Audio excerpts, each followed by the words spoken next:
Introduction to Life Coaching. Introduction. One way to develop an understanding of life coaching is to contrast it with counseling and mentoring, also, executive and workplace coaching.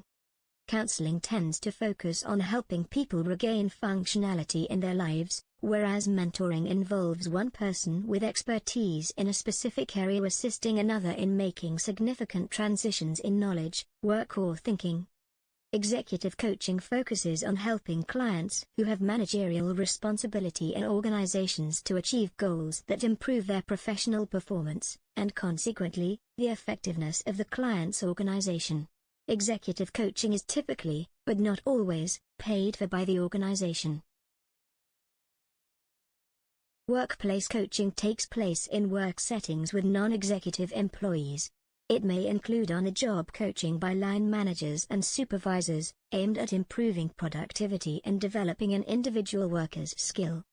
In contrast to the above, life coaching is less about restoring or improving functionality and more about enhancing existing well-being. It typically tends to focus on goals that fall within the personal sphere rather than the work or employment sphere. Thus, the overarching aim of life coaching is sustained cognitive, emotional and behavioral changes that facilitate goal attainment and the enhancement of performance and well-being in one's life. Life coaching takes a personal value-based, holistic approach to personal change and development. The coachee spends time examining and evaluating his or her life, and then systematically makes life-enhancing changes with the support of a coach. Key issues often focus on work-life balance, dealing with stress, managing finances, enhancing relationships.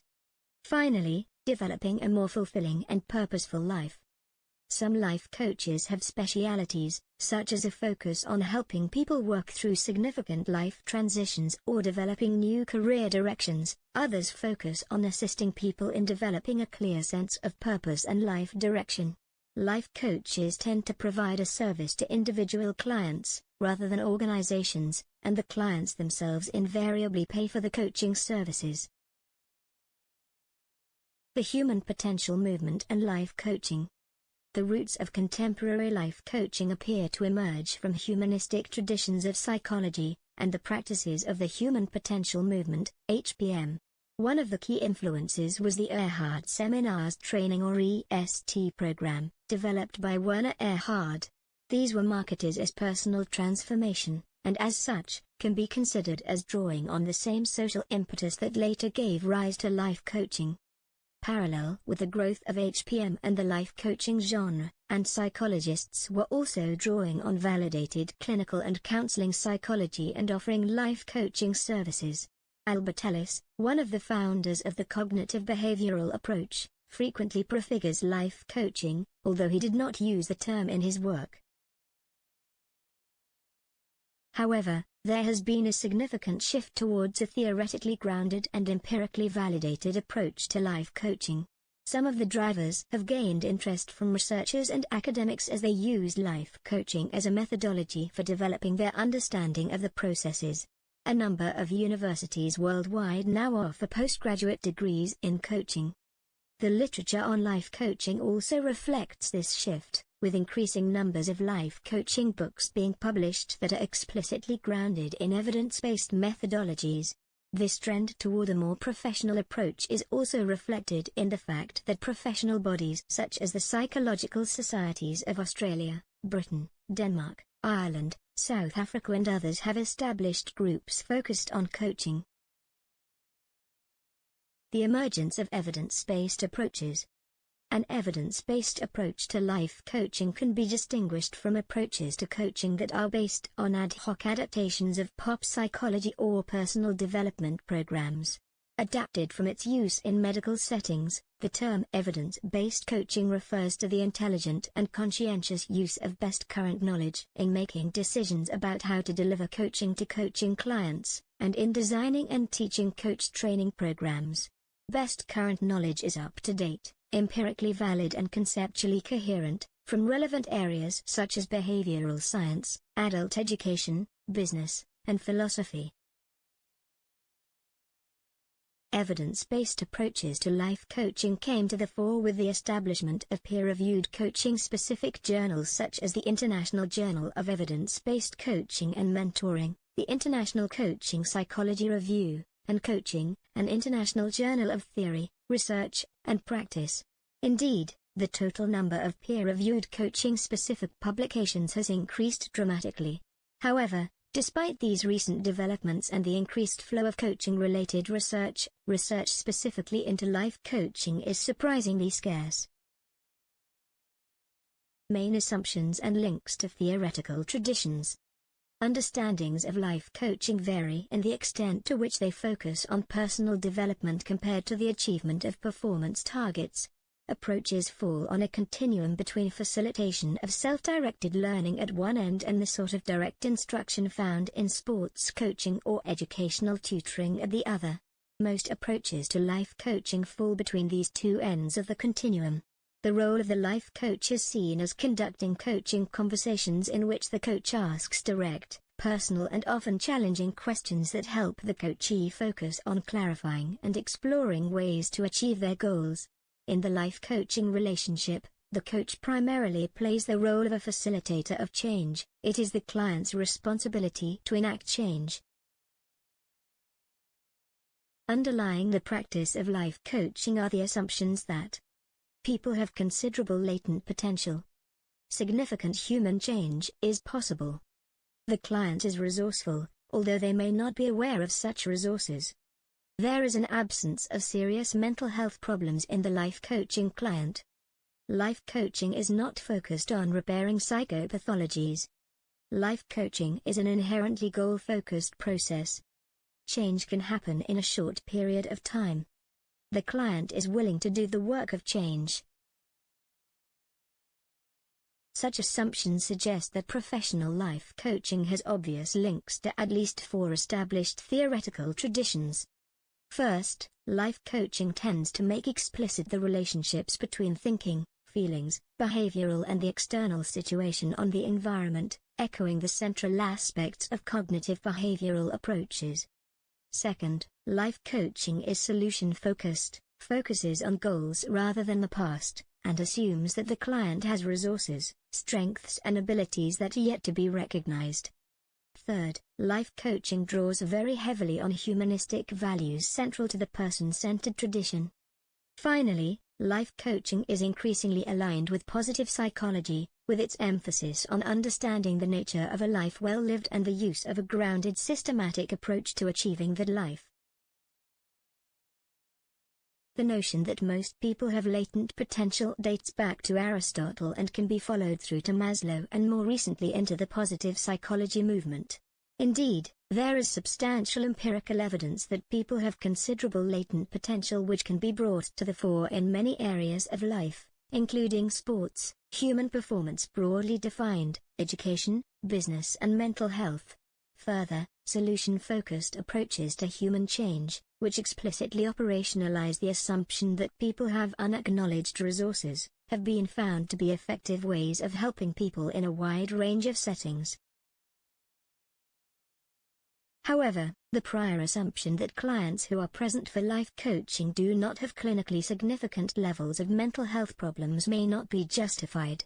Green, Oades and Grant surveyed a total of low 7 potential life coaching clients from a community sample and found that 52% had clinically elevated scores, a score of 2 standard deviations above the mean, on the Brief Symptom Inventory, BSI. The BSI is a frequently used and well-validated screening tool that is designed to be used with both clinical and non-clinical populations. Spence and Grant found that 25% of 84 participants in life coaching had clinically elevated BSI scores. These findings suggest that some individuals who seek life coaching may have higher than average levels of psychopathology, and these findings clearly do not support the assumption that there is an absence of serious mental health problems in life coaching clients. These findings have important implications and challenges for the ethical practice of life coaching. Approaches, processes and the coach-client relationship.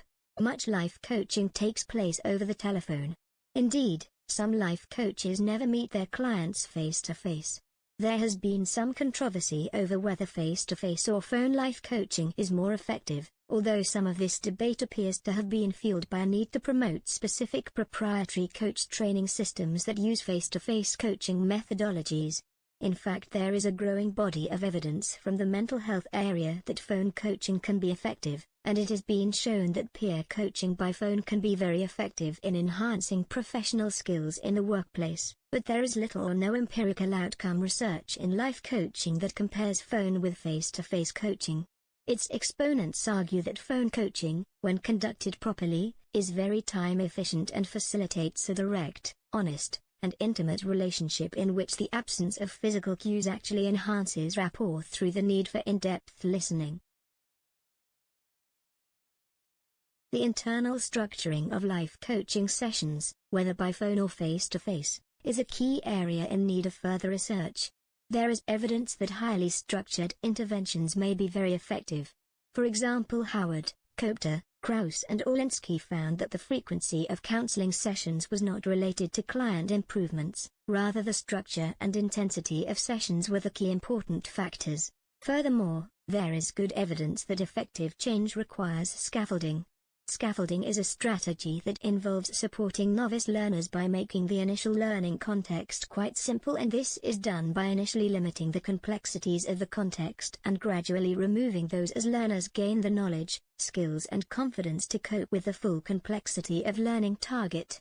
At the same time, an overstructured approach to life coaching may be alienating for some clients, particularly where the coach's relationship-building skills are not sophisticated or where the coach is not able to tailor their approach to suit the needs of the individual client. Individual approaches to life coaching will vary depending on factors such as the coach's training, theoretical approach, personal preferences and personality, client needs and expectations. However, the degree to which life coaches adopt a systematic structured approach to coaching is unclear. What is clear is that many of the proprietary commercial life coach training programs place great emphasis on structure.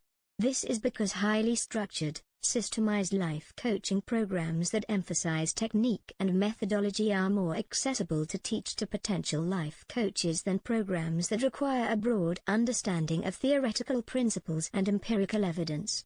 The 7 steps to your ideal life approach are easier to understand than programs that teach from theory into practice. Thus a highly structured, systemized approach is well suited to the teleclass teaching and the highly heterogeneous student populations that are frequently found in commercial life coach training programs. Contracting and payment issues. The great majority of problems that might emerge in life coaching can be circumvented by having clear, detailed and explicit upfront contracting. Contracting is a core process in life coaching and is used to make explicit the nature of the coaching relationship, the expectations and responsibilities of all parties, including costs, confidentiality issues, legal disclaimers and payment procedures and cancellation fees. A life coaching contracting agreement typically also includes a mental health/illness disclosure clause along the lines of coaching is not therapy and does not aim to treat psychological problems. The client agrees to disclose full details of past or present psychological or psychiatric treatment. If such issues become salient during the coaching relationship, the coach may recommend referral to an appropriate and qualified specialist. Written contracting can also be an effective way of enhancing commitment to the change process. Life coaching clients are often asked to pay for their coaching service in advance, and this requirement may also be part of the written coaching agreement. However, the issue of advance payment for coaching services is somewhat controversial. It is often justified to clients by claiming that it enhances commitment to the coaching process. But the emphasis on advance payment may be distasteful for some life coaching clients, giving the impression that the life coach is more interested in running a smooth, coach-focused business operation than focusing on client needs. Interestingly, executive coaching services, which are perceived as being more professional than life coaching services, are typically paid for following the delivery. A key difference between life coaching and executive or workplace coaching is that the life coaching client is typically paying for the coaching service themselves, and this can impact on the dynamics of the coach-client relationship. But, in executive coaching, the coaching engagement is frequently overseen by an internal sponsor such as human resources or learning and development professional. In life coaching, the coachee is the paying client and there is no third party involved.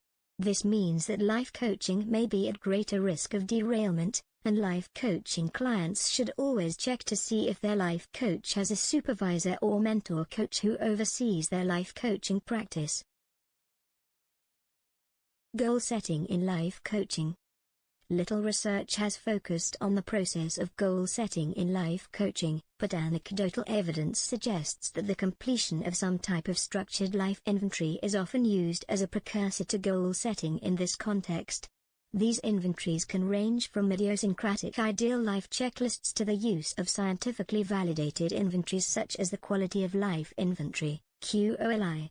Inventories such as the QOLI are well suited for goal setting in life coaching because of their clear non-pathological orientation and their emphasis on strengths as well as problems.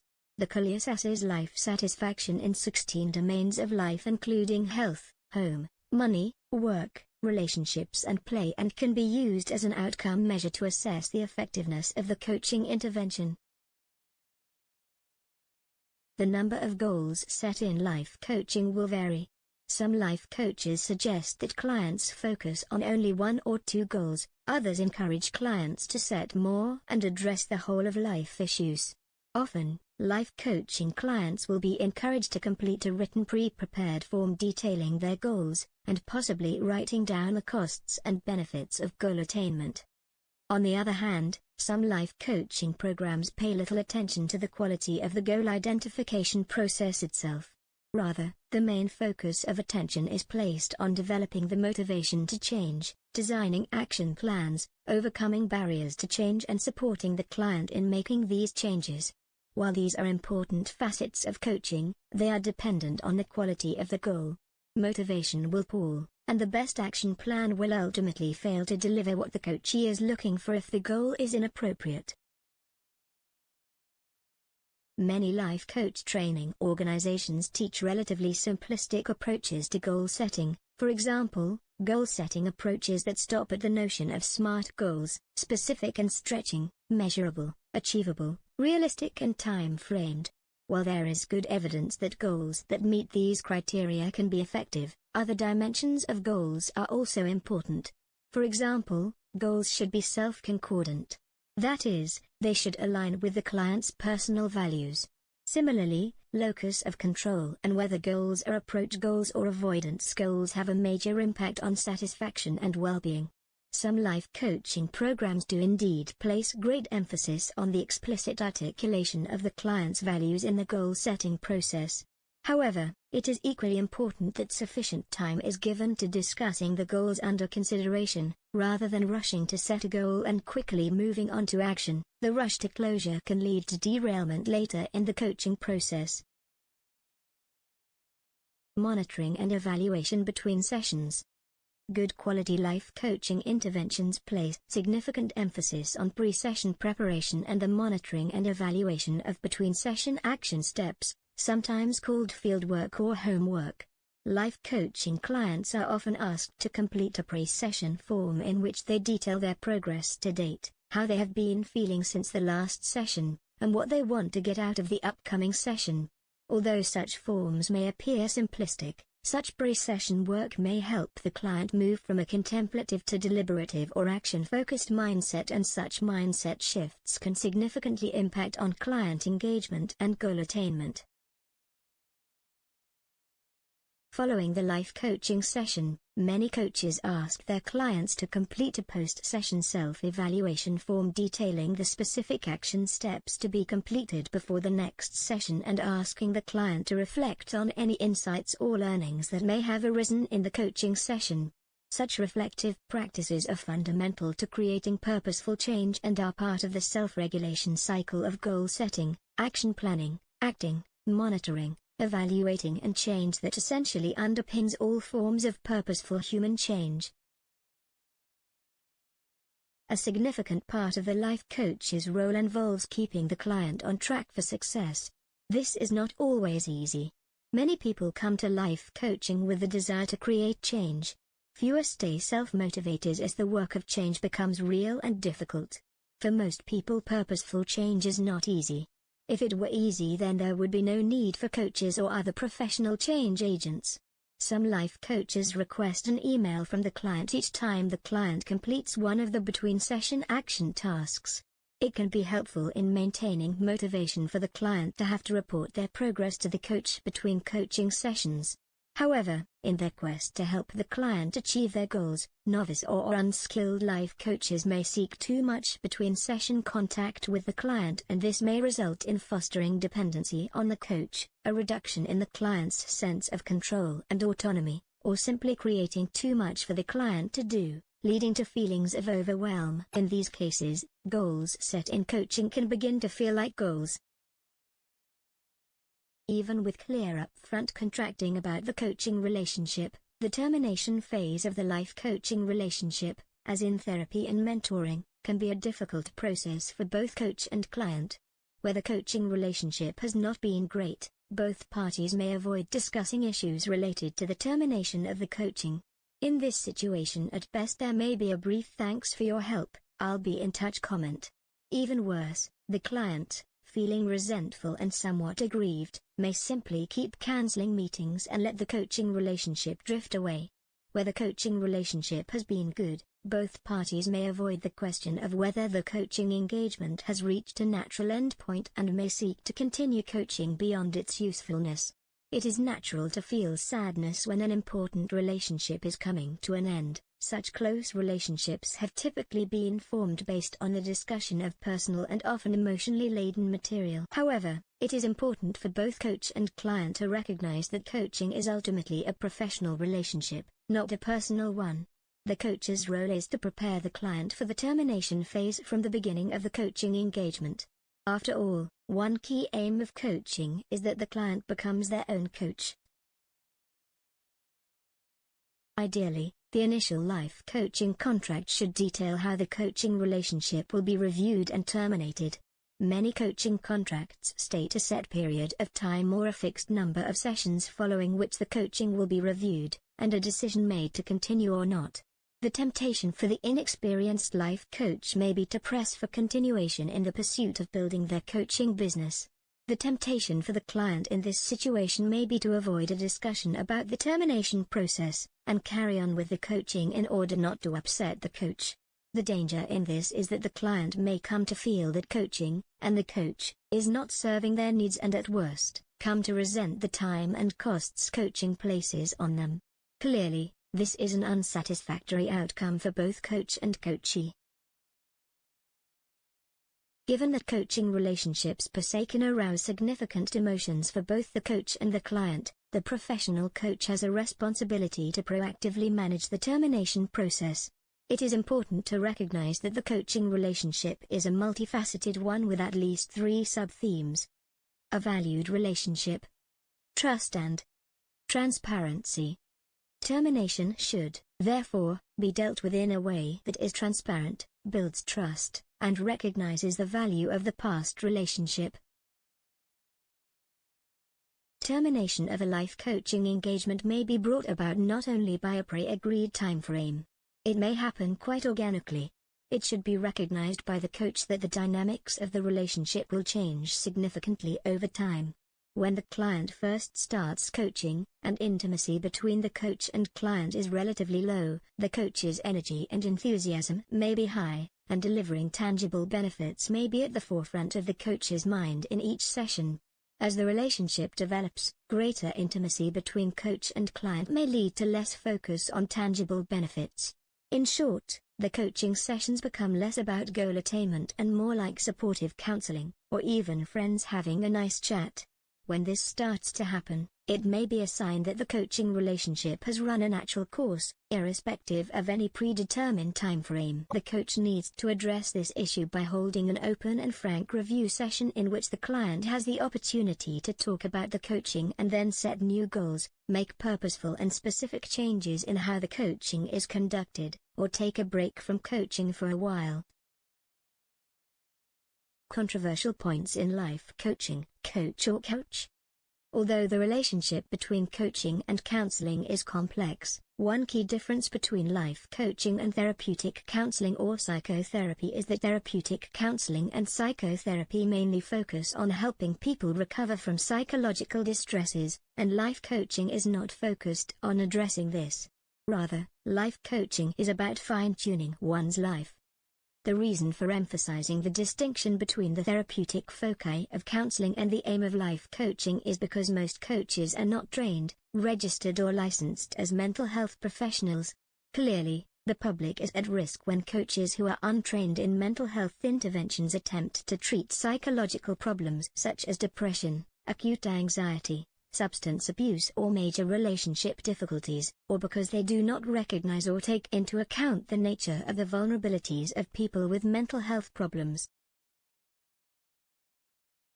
This is not to say that coaches cannot coach people who are suffering from such problems. There is emerging research suggesting that coaching in conjunction with medical interventions can be very successful. Indeed, a well-trained life coach who works in conjunction with a trained, mental health professional may be able to significantly speed the client's recovery. The key issue here is that coaches should know the limits of their expertise and they should work with appropriately trained professionals in designing interventions with the client. However, the boundaries between a life coaching relationship and a counseling or psychotherapeutic relationship are not clearly defined. The conversation can easily turn from coaching to counseling. Given that it has been found that between 25% and 50% of people seeking life coaching have clinically significant levels of psychopathology, it may well be that some clients are using life coaching as de facto forms of therapy. Thus, life coaches have an unequivocal duty of care to ensure that they can recognize the limits of their competencies and make appropriate referrals. The challenges and limitations of life coaching. From the perspective of practice, the lack of clear training guidelines, industry regulation and rigorous accreditation represent real risks to the emerging profession of coaching. At present, there are no barriers to entry in life coaching. Anyone, with or without training, can offer life coaching services. It is this lack of standards that has led to the variability in the quality of service offered by life coaches and in turn, led to its poor reputation even within the wider coaching industry. There is a further challenge that faces life coaching that is perhaps more worrying than the quality of service issues that arise with undertrained coaches. A basic tenet of all professional codes of ethics is the requirement that professionals know the limits of their expertise and operate within those limits. There are within the wider life coaching industry individuals who are offering services aimed at addressing serious difficulties for which the individual has no training or qualification beyond their own assertion of expertise. Furthermore, some coaches make claims of efficacy unsupported by any data. Such behavior threatens the very integrity of the coaching endeavor. In the area of practice development, the grounding of practice in theoretically coherent and evidence-based models is the major challenge facing life coaching. For the industry to develop into a recognized area of professional practice, the development of a research-based body of knowledge is essential. This raises a further challenge for life coaching, namely moving from an individual proprietary approach to practice towards a community of practice approach. To date, the coaching industry has tended strongly toward basing practice on commercially owned proprietary models of coaching, many claiming to be the most or even only effective coaching model available. For coaching to progress beyond a proprietary product model of service to a genuine profession, there needs to be greater openness to having one's models of practice held up to rigorous peer-reviewed evaluation. More importantly, the widespread sharing of this research for the information and development of industry-wide practice is a key element in the creation of a profession of life coaching. This is a significant challenge to the way the life coaching industry appears to be organized at the moment. Evaluation. Evidence-based life coaching conducted by properly trained coaches who work within a scholar-practitioner model has terrific potential to contribute to the well-being of individual clients and communities.